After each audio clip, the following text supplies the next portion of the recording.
काम जब करो तो लगन से करो और किसी को दिखाने के लिए नहीं, अपने को लिए, अपनी संतुष्टि के लिए काम करो कि इस काम का पार्टी को फायदा है या नहीं है।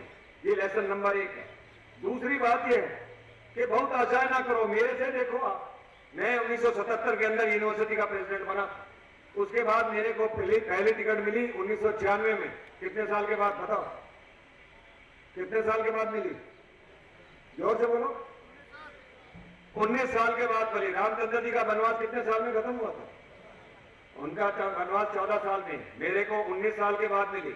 ना मैंने मांगी, ना मैंने किसी को दी, पर क्या मैंने काम करना बंद कर दिया था? मेरे को टिकट मिली 1996 में, सदर से मिली टिकट। मैंने जगदीश टाइगर को हराया। उसके बाद पार्टी ने मुझे चांदनी चौक भेज दिया कि जाइए चांदनी चौक से लड़िए। चांदनी चौक बड़ी खतरनाक सीट थी। क्या मैंने मना कर दिया पार्टी को कि मैं चांदनी चौक से नहीं लड़ूंगा, या अखबारों के अंदर बयान दे दिए कि भैया आपने मेरी जीती जिताई सीट को चांदनी चौक में दिया? मेरे को पार्टी ने जहां दिया, मैंने वहां काम करना शुरू कर दिया जाके। इसलिए दोस्तों, दूसरा लेसन यह है, अनुशासन होना बहुत जरूरी है। राजनीति 2 और 2 4 नहीं है।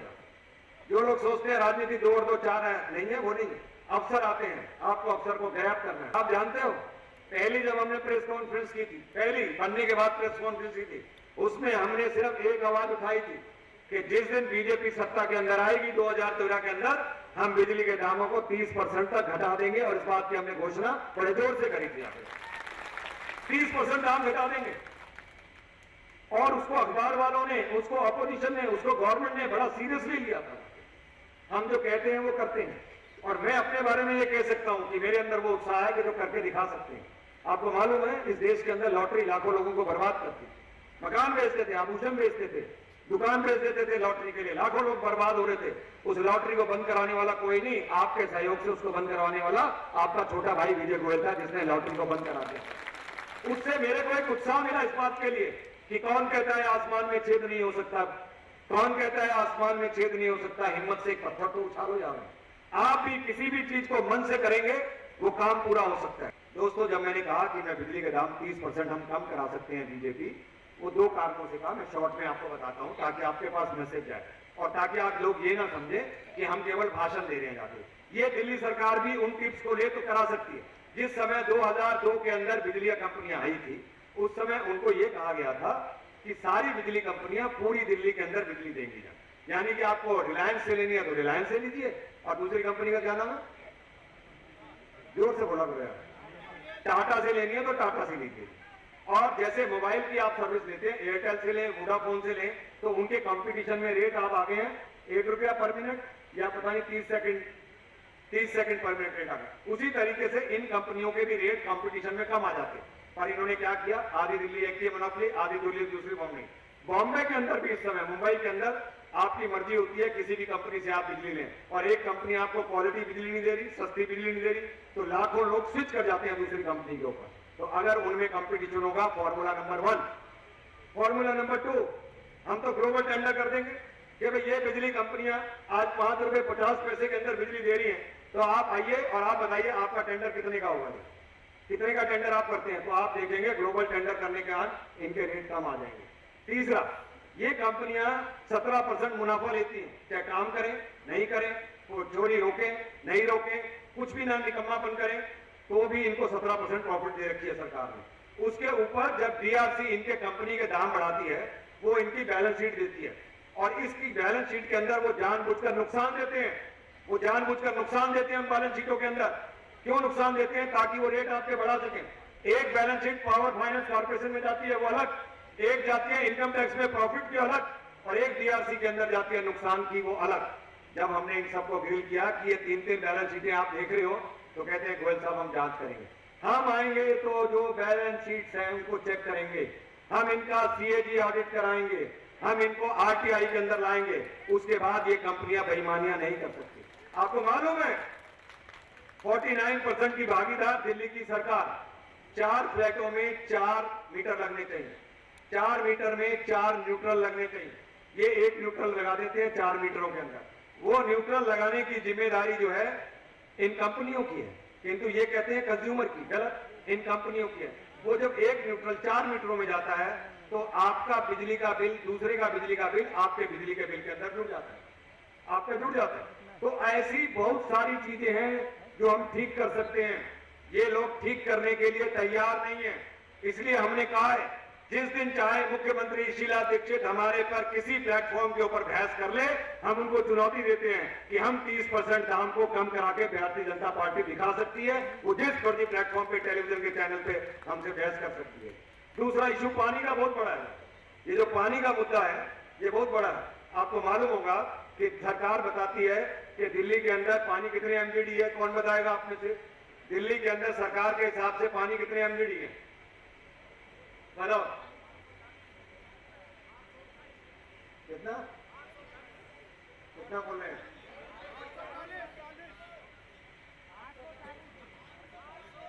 850 एमजीडी है। बिल्कुल ठीक है, ताली बजा दीजिए इनके लिए, क्योंकि ज्यादातर लोगों को पता नहीं। 850 एमजीडी पानी है और दिल्ली सरकार कहती है कि पानी दिल्ली में चाहिए 1150 एमजीडी। गलत, झूठ, बेईमानी। दिल्ली के अंदर अगर जनसंख्या लगा ले तो कितनी जनसंख्या दिल्ली की? कौन बताएगा आप में से? बोलो बोलो भाई। 1 करोड़, 1.5 करोड़, 180, 170। मैं ऑप्शन थोड़ी कर रहा हूं, आप बढ़ाते जा रहे हो जाके। दिल्ली की जनसंख्या को मैं 2 करोड़ पकड़ रहा हूं ताकि सरकार भी सुन ले। 2 करोड़ जनता को अगर हम हिसाब लगाएं, उसको 15 बाल्टी पानी चाहिए रोज की।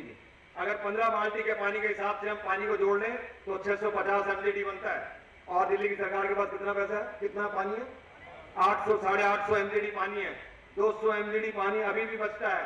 100 एमजीडी पानी रिसाव में चला जाए, गार्डन में चले जाए, बाग में चले जाए, लीकेज हो जाए, उसके लिए मैं छोड़ देता हूं जाकर। उसके बाद दिल्ली की सरकार ये बता दे पानी की शॉर्टेज कहां है। असल दिल्ली की जो प्रॉब्लम है वो डिस्ट्रीब्यूशन की है। जहां इन्होंने अपने वाटर ट्रीटमेंट प्लांट लगा रखे हैं वहां पर पानी ज्यादा मात्रा के अंदर है, उतना पानी चाहिए नहीं। किंतु जहां जमुना पार या कहीं दूसरी जगह पे पानी चाहिए वहां प्लांट नहीं लगा रखा, वहां से यहां तक डिस्ट्रीब्यूशन की लाइन नहीं डाल रखी, इसलिए उस पानी को यहां से ट्रांसफर नहीं किया जाता। अगर ये पानी को कल को प्राइवेटाइज भी करेंगे तो वो कंपनियां भी डिस्ट्रीब्यूशन ही ठीक करने वाली हैं, कुछ और ठीक नहीं करने वाली। सारे देशों के अंदर 5-7% लीकेज है। मेरे देश के अंदर 30% तक पानी की लीकेज हो रही है, साफ पानी की। पानी कहां से पूरा होगा? मुनक नहर पे 3000 करोड़ रुपए खर्च कर दिया आपने, वो मुनक नहर आज तक चालू नहीं होती। केंद्र में कांग्रेस की सरकार, दिल्ली में कांग्रेस की सरकार, हरियाणा में कांग्रेस की सरकार, उसके बाद भी ये सरकार मुनक नहर को चालू नहीं कर रही है आपसी झगड़ों के कारण। उस मुनक नहर के चालू करने के बाद कम से कम 20% पानी की बचत होती है। 20% पानी दिल्ली को फालतू मिल सकता है, पर हुडा दिल्ली को प्यासा मार रहे हैं और मुख्यमंत्री शीला दीक्षित को कोई चिंता नहीं है। ये 2 इशू बताए हमने। मुख्यमंत्री कहती हैं दिल्ली के अंदर हर आदमी असुरक्षित है, तो हम कहते हैं कैसे असुरक्षित है? कह लेंगे मैं तो कह रही हूं मेरी बेटी भी असुरक्षित है। ये कहकर मुख्यमंत्री ने सारी दिल्ली को डरा दिया। सब लोगों की बहू, बेटियां, माताएं घरों में रहती हैं 6 बजे के बाद। विदेशों में ये कहा जाता है कि आपको हम बता रहे हैं, आप अगर टूरिज्म पे जा रहे हैं इंडिया के, तो दिल्ली के अंदर अगर जाएं तो 6 बजे के बाद घर से ना निकलें। लंदन की, पेरिस की, फ्रांस की किसी की भी बुक उठा के देख लेना, जो आइटनरी होती है उसमें लिखा होता है 6 बजे के बाद दिल्ली से बात न निकलिए। इस तरह की दिल्ली की सुरक्षा भी की जाती है। इसलिए मुख्यमंत्री बनाया गया था। आप पुलिस कमिश्नर को विधानसभा में तो बुला सकती हैं, आप पुलिस अफसरों को वहां तो सम्मान कर सकती हैं, किंतु जब आपकी जिम्मेदारी आती है तो उस जिम्मेदारी को टालने के लिए आप कहती हैं पुलिस हमारे अंडर नहीं है। जाके पुलिस दिल्ली को मिले, हमें कोई दिक्कत नहीं है, पर प्रॉब्लम तो तब आएगी जब उनकी केंद्र में कांग्रेस की सरकार नहीं। मैं दोस्तों छोटा कर रहा हूं अपनी बात को। 40 लाख लोग अनाधिकृत कॉलोनियों में रहते हैं इस दिल्ली के अंदर, जो कैपिटल है भारत की। 30 लाख लोग झुग्गी झोपड़ी में रहते हैं, जो कैपिटल है दिल्ली भारत की। 10 लाख लोग स्लम के अंदर रहते हैं, जो दिल्ली है कैपिटल भारत की। 5 लाख लोग सड़कों के ऊपर पड़े रहते हैं जाकर। ये दिल्ली पेरिस बन गई। जिस पेरिस की बात करते हो वो एनडीएमसी का एरिया है, उसमें भी सारा कनॉट प्लेस खुदा पड़ा है। 80% लोगों को दिल्ली के अंदर मूलभूत सुविधाएं नहीं मिलती। बेवकूफ बनाती रहते हैं दिल्ली की सरकार, कांग्रेस की मुख्यमंत्री शीला दीक्षित जाके। अनाधिकृत कॉलोनियों को कह दिया प्रोविजनल सर्टिफिकेट देंगे, लॉलीपॉप दे दिया उनको लोगों को, वोट बटोर नहीं उनसे। राजीव रतन आवास योजना के अंदर 4 लाख लोगों ने फॉर्म भरे, गरीब आदमियों ने 100-100 रुपए के फॉर्म भरे, ये कहकर कि मैं तुमको फ्लैट दूंगी। एक भी आदमी को फ्लैट नहीं दिया। जेएनआरयू स्कीम के अंदर इन्होंने कहा 40,000 आपको फ्लैट दे देंगे, 190 सिर्फ इन्होंने मुश्किल से जाकर उसके अंदर फ्लैट दिए।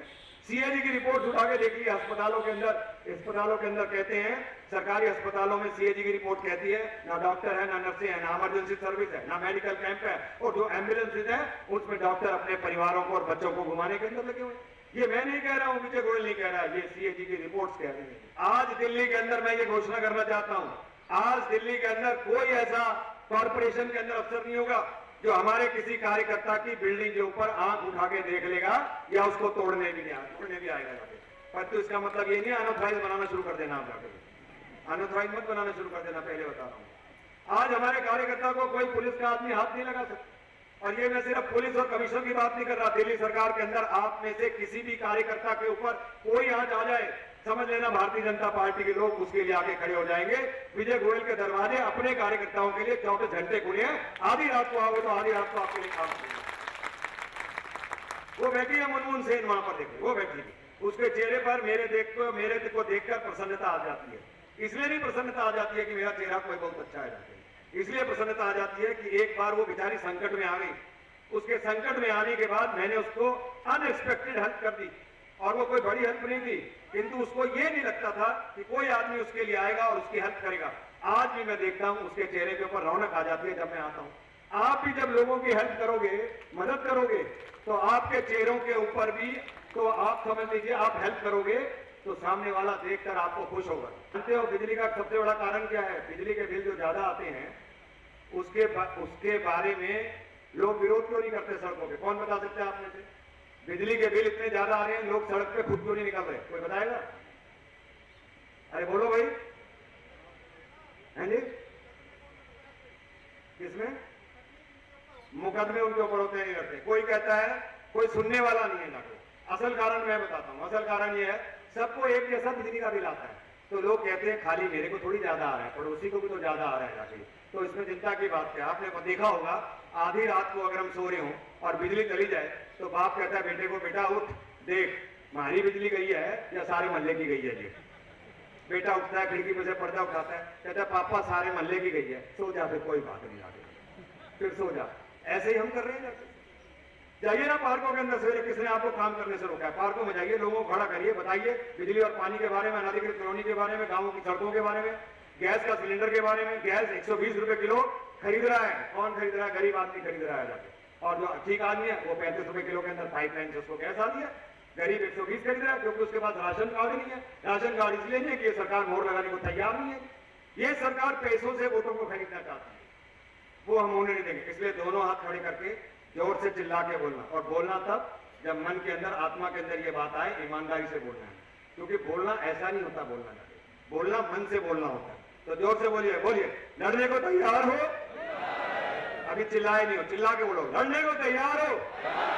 ये है आपकी आवाज, जिसको आप बंद करके बैठे हो। इसलिए दोस्तों मैं कहता हूं, मैं सूरज होने का दावा नहीं करता और मिटाने का अंधकार पृथ्वी से, किंतु मैं एक दिया जरूर हूं। तन से युद्ध करना एकमात्र मेरा लक्ष्य है।